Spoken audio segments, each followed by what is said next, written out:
Bueno, hola.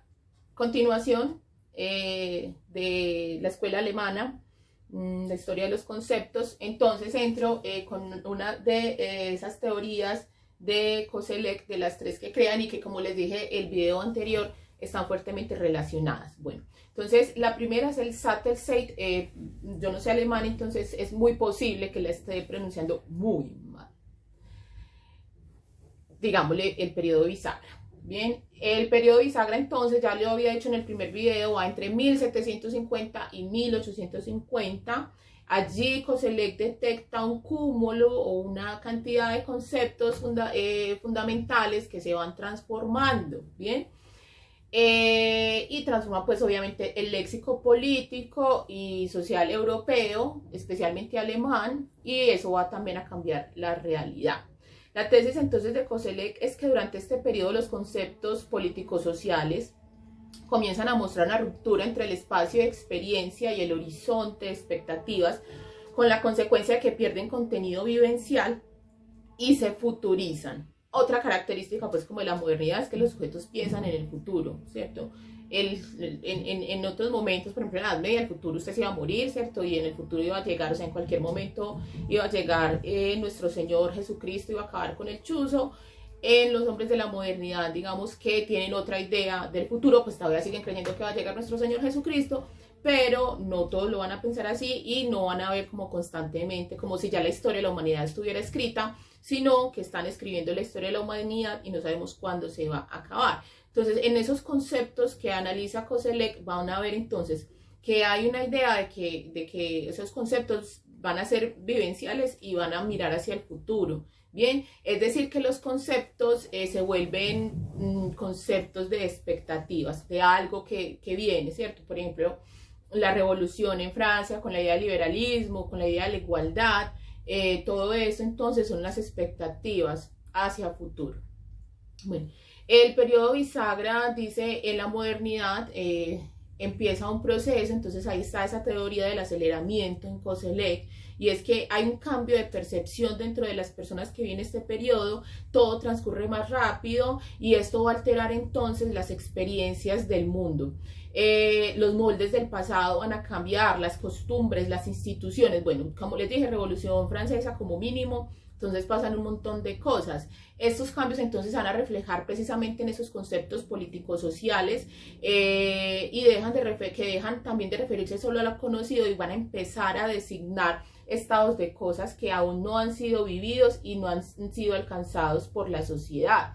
Por decir de alguna manera, solo en esta forma o en esta posibilidad o con estos conceptos fundamentales podría llegar a surgir algunas formas de pensamiento o algunas ideologías, como sucede con el caso del socialismo y del comunismo, bueno, incluso del anarquismo. Bueno, Koselleck entonces describió 4 criterios para decir, o para cómo se estructura entonces este cambio en ese periodo bisagra.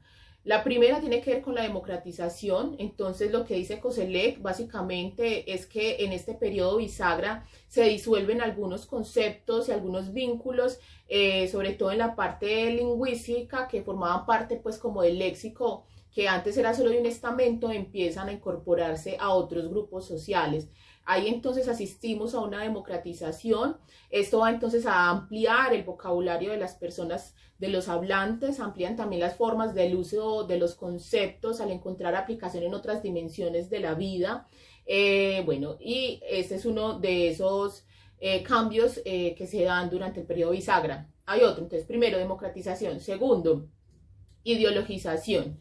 Ok, con esto quiere decir entonces Koselleck que muchos conceptos se generalizan y se abstraen con el propósito de aprender los cambios sociales que se suceden con mayor rapidez. También se refiere a la disputabilidad de los conceptos, producto del desmoronamiento de viejas certezas, ¿bien? Surgen entonces, lo que les decía ahorita, surgen algunos conceptos, algunos singulares colectivos, algunos conceptos abstractos, sí, con un alto nivel de abstracción en ese momento, ¿cierto? Entonces eso también hace parte de ese periodo bisagra. Esos conceptos también sufren una temporalización. se transforman en conceptos de expectativas, también lo decía, también surgen conceptos del movimiento, son todos aquellos que sustantivizan con la partícula ismos. Los conceptos sufren también una carga de emotividad característica de la experiencia de la aceleración histórica, pero fundamentalmente surgen nuevos conceptos que pretenden articular el tiempo mismo, ¿listo? Determinaciones temporales, asociarse con experiencias y significados.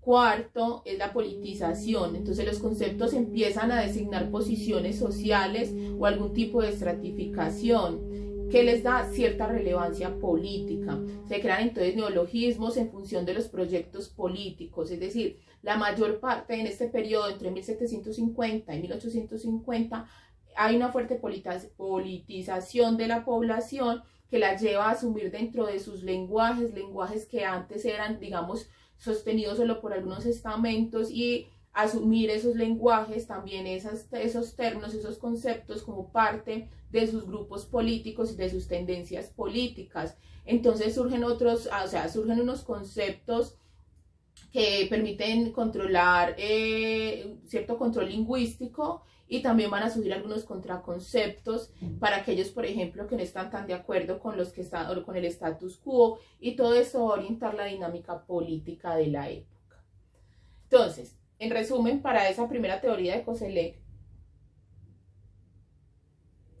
del periodo bisagra, 1750 y 1850, es que hay una aceleración y que las palabras que existían y los conceptos que existían van a tener mayor acceso a otros grupos sociales, y va a haber una aceleración del tiempo histórico, digamos que las personas se van a apropiar rápidamente de estos conceptos, los van a entender, y aquí pues habría que mirar una cantidad de situaciones, lo extralingüístico, que tiene que ver con el desarrollo de la imprenta, que tiene que ver, pues la imprenta era más vieja, pero obviamente en este momento la imprenta es cada vez más importante, por lo tanto más personas tienen acceso a la letra, a poder leer, ¿cierto? La cantidad de periódicos también y de hojas volantes que surgen. Bueno, hay una cantidad de situaciones para este momento que lo que ayudan es a que haya una democratización entonces de esos conceptos que antes eran solo de un estamento, y se van a llevar a otros, y esto va a generar entonces que esos conceptos fundamentales empiecen a estar en la cabeza de cada vez más personas, y se afecte entonces lo extralingüístico, es decir, la historia, es decir, que existan revoluciones y que pase todo lo que pasó. Bueno, en eso, entonces Koselleck habla de otras de sus teorías, que es la teoría de los tiempos históricos. Bueno, por aquí voy a pasar rápido, al igual que por histórica, porque quiero llegar a otro tema, que es la diferencia entre la historia conceptual y la historia social. Bueno, con la idea de profundizar lo que ya venía diciendo, ¿cierto? Koselleck entonces crea esta teoría de los estratos temporales. Él dice entonces, espere, yo veo por acá, que de la misma manera que, como usted ve que la Tierra muestra los estratos, ¿cierto? Los estratos de la Tierra, así es posible entonces historiar un concepto. Entonces, cuando usted va a hacer un concepto, usted hace lo que hace, es una labor arqueológica, por decirlo de alguna manera. Entonces, a partir de esa idea inicial, Koselleck empieza como a precisar lo que pensaba. Entonces, él dice, un concepto tiene una manera general, una estructura dual. Bien, ¿cómo que dual? Concepto tiene una semántica y una pragmática. Los elementos fundamentales que constituyen un estrato temporal dentro de un concepto son tres. Tienen estructura de repetición, novedad y generatividad. Bien. Los conceptos tienen una estructura temporal, una dimensión semántica y, como le dije, una pragmática. La semántica se refiere a los significados ya establecidos, ¿cierto? Con el que viene y con el que usted lo asume de entrada, y consolidados con los que usual y generalmente asocia un concepto, ¿cierto? Usted lo recibe así. La pragmática representa el uso particular que se le da al concepto en un caso único. Entonces, todo concepto se emplea a nivel pragmático. Sin embargo, conserva su estabilidad a un nivel semántico. Bien. Esto hace que el concepto pueda seguir circulando. Bien.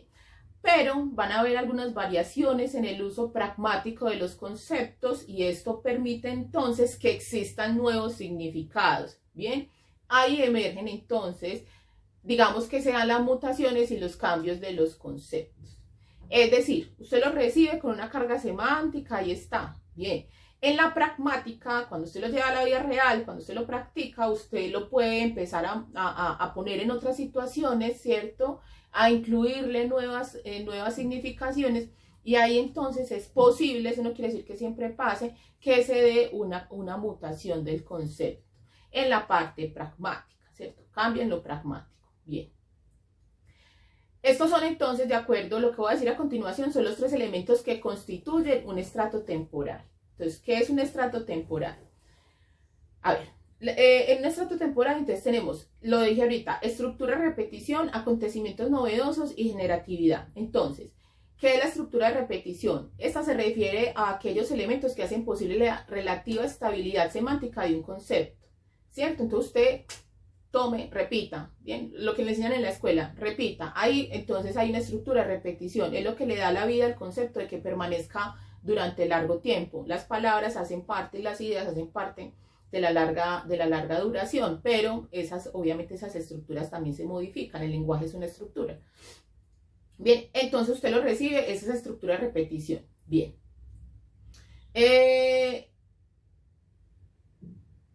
Esa estructura de repetición es la que hace como que durante largo tiempo puedan permanecer el horizonte de expectativas y el espacio de experiencia, ¿cierto? Mantenga ahí, no cambie, es ahí, tranquilo, no hay problema. Bueno, el segundo de elemento de un estrato tiene que ver con los acontecimientos novedosos. Pasó algo, ¿cierto? Esos acontecimientos novedosos pueden dar lugar a que aparezcan nuevos conceptos, nuevas palabras, ¿cierto? Una nueva significación a ese concepto. Puede decirse que esos acontecimientos novedosos pueden también ser de carácter extralingüístico, es decir, acontecimientos sociales que suceden por fuera del lenguaje. Bueno, y son tan importantes que pueden empezar a repetirse lingüísticamente, ¿bien? Y pueden empezar entonces ya, o sea, como fue un acontecimiento que marca, puede empezar entonces a ser parte del anterior, que fue la estructura de repetición. Y está como otro elemento la generatividad, que da cuenta de las diferencias en las experiencias y expectativas que se producen entre una generación y otra. Cada generación crea sus propias formas de hablar, ¿cierto? Una generación puede ser entre 10 y 20 años. Entonces cada generación tiene lenguas, o sea, modismos, neologismos, bueno, trae nuevas formas de hablar. Esa jerga particular, entonces, esas formas de hablar nuevas va a generar nuevas costumbres, un conjunto de experiencias sobre el mundo y de expectativas que va a ser diferentes, y va a llevar entonces a que esa sociedad y esa vida individual también mute con ella, ¿bien? Entonces eso es lo que cuando usted está viendo los estratos, ¿cierto?, de un concepto, usted empieza, o sea, yo voy a buscar el concepto X, usted ve que ese concepto va cambiando de esa manera. Primero que el concepto se repite, también que hay unos momentos donde hay unos acontecimientos novedosos, donde eso hace que la palabra medio se cambie, y también usted va a ver que van a cambiar de acuerdo a las generaciones, ¿ok? Bueno, la tercera teoría de Koselleck es la histórica. Esta teoría, como le decía en el video anterior, es una teoría que busca aclarar las condiciones de posibilidad de la historia. En esta teoría, entonces, vemos que Koselleck aborda un conjunto de categorías que son metahistóricas y prelingüísticas, las cuales están cargadas de fuertes connotaciones antropológicas con coherencia en la obra de Heidegger. Para Koselleck, entonces, la estructura temporal fundamental de posibles historias está conformada por 5 pares de categorías. Esto es de lo último que escribe el señor Koselleck, o sea, aquí ya salió su lexicón. Entonces él, por ejemplo, puede ver que uno puede explicar esa historia de la siguiente manera, ¿cierto? Una estructura temporal está fundamentada así: precursar la muerte y poder matar. Entonces dice él, las historias humanas siempre giran en torno a la muerte. O sea, la historia que se ha escrito en la humanidad es una historia de muerte. Al arraigarse en la muerte, el poder, matar con situaciones extremas, bueno, todo eso. Los grupos humanos siempre van a luchar entre sí, ¿cierto? Por la sobrevivencia, por recursos, bien. Entonces siempre, en todas las historias, estamos hablando de la historia, estamos haciendo metahistoria. Entonces en todas las historias usted va a encontrar que la violencia siempre está latente, que siempre hay búsqueda de estar por encima del otro, ¿bien? Y esto puede traer obviamente la muerte, para el otro o para uno. Otra forma como usted ve que se ha relatado la historia y se ve en los textos. Amigo está, aquí aparece su maestro con la teoría del amigo enemigo. Entonces, de acuerdo, pues como decía también con Schmitt, la esencia de la política va a ser esa, la enemistad existencial o agonal que calibra las relaciones dentro de una comunidad política. Bien, otra sería la interior y exterior. Entonces, el ser en el mundo exige una delimitación del espacio que se ocupa en el mundo, ¿bien? Y consecuentemente esa delimitación se diferencia a su vez de otras. Bien, aquí entonces en esta interior-exterior básicamente vemos que existen, hay una necesidad, ¿cierto?, de estar, de interiorizarse. Entonces ahí podríamos hablar de lo que es la intimidad, ¿cierto?, de lo que está dentro de mí, pero también lo que tiene que ver con lo público, es decir, lo que hay hacia afuera. Bien, estar arrojado, otro punto es estar arrojado, generatividad. El estar arrojado se refiere a la coacción que impone el estar en el mundo, ¿cierto? Estar en una sociedad, la finitud de la existencia, tanto existencialista esta parte, junto con esa dimensión que aquella relaciona a los seres humanos con otros desde un punto de vista instintivo biológico, a saber, por ejemplo, lo que tiene que ver con la familia, ¿cierto? Está también otra forma de narrar que tiene que ver la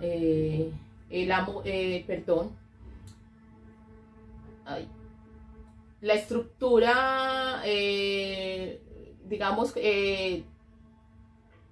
las categorías que da Koselleck también mirando filosofía, mirando a Marx, como la del amo y el esclavo. Esta categoría entonces da cuenta, en las obras históricas podemos darnos cuenta de que existen unas relaciones de desigualdad o de asimetría entre los seres humanos, relaciones de poder, relaciones de dominación, relaciones de fuerza y forma de legitimación. Entonces también se pueden ver en esta historia. A ver, la relación de la histórica, esta teoría de la histórica con la historia conceptual, tiene que ver con que es la primera, o sea, que hay unas condiciones de posibilidad de toda historia a nivel prelingüístico y extralingüístico, ¿bien? Lo que busca entonces Koselleck es explicar que ese cambio conceptual no se da solamente por por el cambio de los términos, sino que hay unas situaciones extralingüísticas, amo y esclavo, ¿cierto? La muerte, todo esto que van a afectar entonces esos conceptos, ¿bien?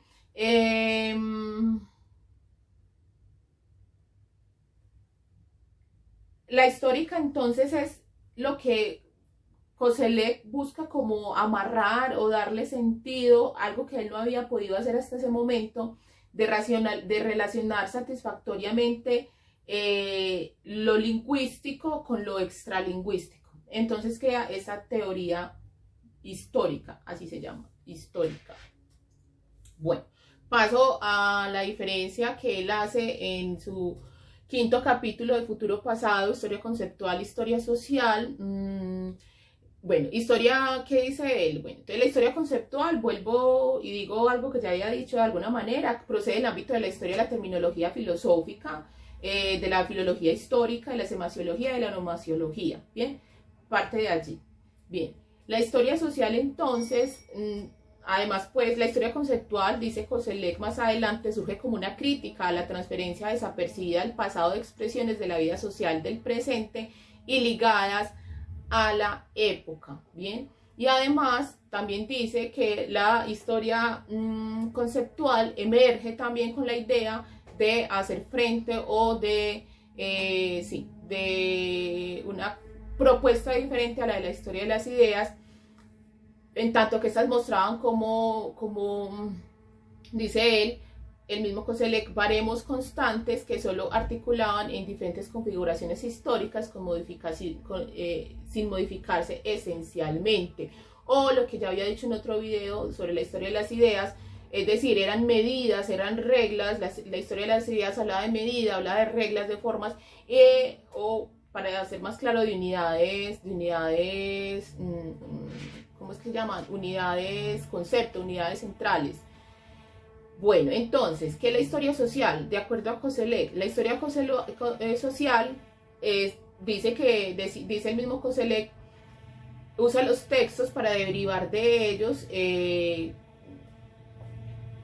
estudios de cosas, de movimientos, que no están contenidos dentro de los textos mismos. Es decir, la historia social no estudia el texto, la historia social estudia lo que dice el texto, ¿bien? Entonces habla de acontecimientos que no son el acontecimiento que es el texto, porque el texto es un acontecimiento, ¿bien? Estudia las formaciones sociales, las relaciones entre grupos y clases, bueno, cuestiona la relación de los sucesos apuntando a estructuras a medio y largo plazo y su transformación, y como forma de crítica dice Koselleck que la historia social solo usa los textos como sacando ellos, o sea, los textos para la historia social solo tienen un carácter indicativo, si el texto le indica qué es lo que pasó, ¿bien? Y no hacen estudio de del texto como tal, de ese acontecimiento lingüístico que es el texto. Koselleck dice que ambas están fuertemente relacionadas, que no pueden separarse. No obstante, si bien él dice que están relacionadas, siempre queda uno como con la idea de que la historia conceptual está por encima de la historia social. Es decir, que una historia social solo, sin hacer una historia conceptual, es una historia descriptiva, ¿cierto? Y que una historia que por solo sacar esa información del texto puede llegar a ser una historia anacrónica o mal interpretada.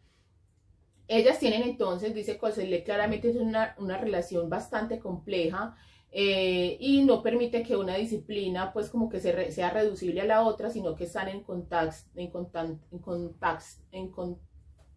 constante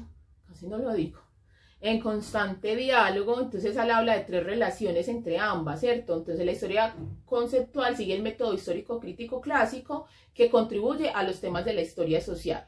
Bien, entonces el análisis que hace los textos contribuye a la historia social. También la historia conceptual representa una disciplina autónoma, él dice que es diferente a la historia social, ¿cierto?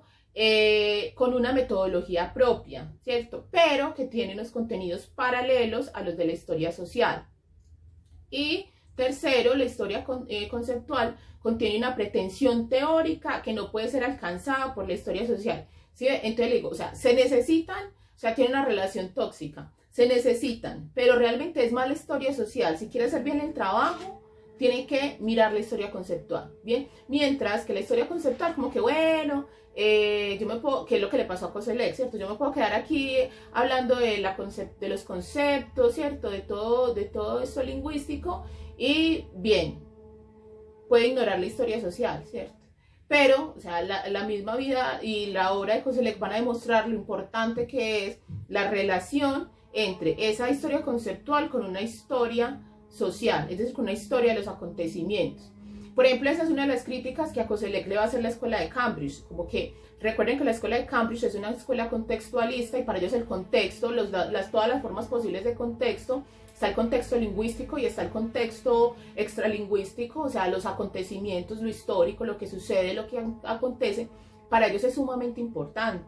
Entonces, la crítica que aquí hay con Koselleck es que Koselleck va entonces a muchas veces a dedicarse tanto a lo lingüístico que lo extralingüístico no le va a dar tanta importancia. Incluso piensen lo que tiene que ver con lo diacrónico, que al hacer el estudio diacrónico lo que hace es como sacar el concepto con pinzas y estudiar el concepto y el único contexto del concepto en este momento X que extraigo del tiempo va a ser los otros contextos, los otros conceptos de ese mismo concepto que voy a encontrar diacrónicamente en el tiempo. Entonces el contexto del concepto va a ser el mismo concepto, ¿cierto? Solo mirarlo ahí y va a acudir a la historia social, pero no lo va a hacer con la digamos que debió haberlo hecho más. Esas son las críticas pues que se le han hecho.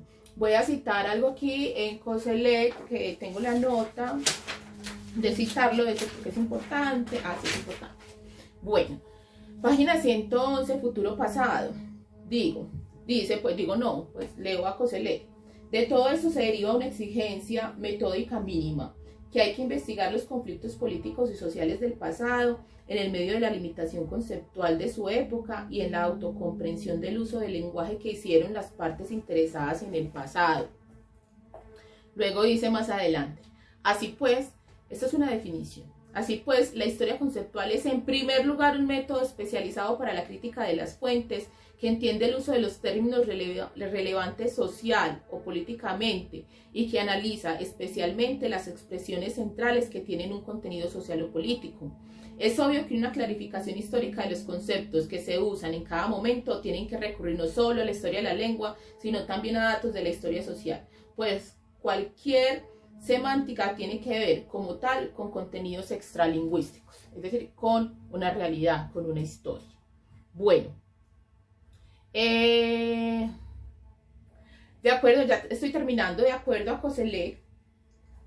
Entonces hay unas fuentes, en una de las clases en las que nos encontramos me preguntaban sobre esto. Koselleck emplea muchas fuentes, va a usar escritores representativos, siempre lo van a hacer, ¿cierto? Lo hace Cambridge, lo hacen todos, entonces igual, ahí también lo van a criticar. Va a usar escritores entonces representativos, o sea, grandes clásicos de la filosofía política, económicos, juristas, bueno, los grandes. También entonces lo que va a hacer Koselleck es empezar otro tipo de documentos históricos que van a ser, por ejemplo, correspondencia, revistas, periódicos, panfletos, actas de estamentos y parlamentos, documentos de la administración y de la política, como lo dije, cartas, diarios, memorias, bueno, lo que le atraviese le va a servir. Y también va a ser lectura de los diccionarios, ¿cierto? No tanta, pero sí, siempre hay que hacer, cuando uno hace este trabajo, tiene que mirar algunos de los diccionarios que en ese momento, porque sí es importante saber cómo definen, porque ellos sí definen esas palabras, esos conceptos, que ahí ya no serían, pues serían palabras, pues ya no serían conceptos fundamentales. Bueno, no, en el texto, ya no recuerden cuál es. Esa parte de las fuentes aparece en futuro pasado. En el texto, la introducción al diccionario, encuentran también, si tienen intereses en cómo se miran estas fuentes y también cómo la metodología que emplea Koselleck, pueden mirarla entonces en esta introducción. Koselleck emplea entonces estas categorías temporales para realizar una tipificación de los textos frente a los cuales se enfrenta un historiador. Por ejemplo, en los memorandos, las cartas, la prensa predomina lo pragmático, dice, pues muestra Koselleck, porque el lenguaje es de uso cotidiano, deja aparecer declinaciones, pueden aparecer palabras innovadoras, ¿cierto? Es, digamos, un vocabulario que es empleado casi por todo el mundo. Por ejemplo, están también los diccionarios, las enciclopedias y los manuales. En ellos se registran los usos de una palabra, su gradual cambio. Bueno, pueden aparecer, pues, o sea, pueden hacer partes o son, sí, a las innovaciones, pueden negar algunas innovaciones, estos diccionarios, o innovaciones que se estén dando justo en ese momento histórico. Bueno, sí, en el texto, en la introducción pueden encontrar más información sobre esto. Ya llevo hablando casi más de una hora y no quiero que sea tan extenso. Bueno, no, son varias las críticas, ya he mencionado en el camino algunas que le han hecho a Koselleck. No obstante, el trabajo, a este señor le llamaban el historiador pensante. Este señor hizo un trabajo teórico, o sea, más que hacer investigación histórica, que obviamente la hizo, de un nivel teórico bien interesante dentro de la historia.